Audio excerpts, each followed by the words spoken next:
Virus के बढ़ते मामले को देखते हुए राज्य सरकार ने 16 दिन का लॉकडाउन लागू करने की घोषणा की है। राज्य में 16 जुलाई से लेकर 31 जुलाई तक पूर्ण रूप से लॉकडाउन लागू रहेगा। पिछले कुछ दिनों से बिहार में कोरोना वायरस के मामले में लगातार बढ़ोतरी हो रही है और कोरोना के मामले को काबू में करने के लिए राज्य सरकार ने 16 दिनों के लॉकडाउन लगाने का फैसला किया है। उप मुख्यमंत्री सुशील मोदी ने इसकी घोषणा की है।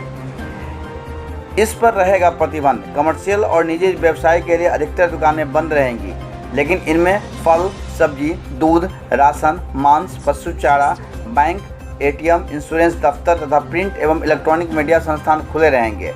शिक्षण संस्थान बंद रहेंगे। धार्मिक संस्थान बंद रहेंगे। राजनीतिक, सामाजिक, खेल और मनोरंजन आयोजन बंद होगा। इनको मिलेगी छूट।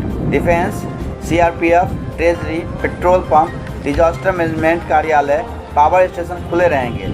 Police, home guard, civil defence, fire brigade के दफ्तर भी खुले रहेंगे। बिजली, पानी सप्लाई, सैनिटाइजेशन, स्वास्थ्य, खाद्य एवं सिविल सप्लाई, कृषि एवं पशुपालन की सेवाएं बंद नहीं होंगी।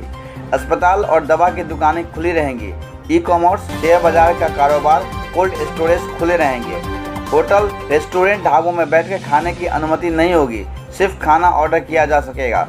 मोबाइल रिपेयर तथा गाड़ी रिपेयर की दुकानें जिला प्रशासन की अनुमति के बाद खुलेंगी। ई कॉमर्स, शेयर बाजार का कारोबार, कोल्ड स्टोरेज खुले रहेंगे।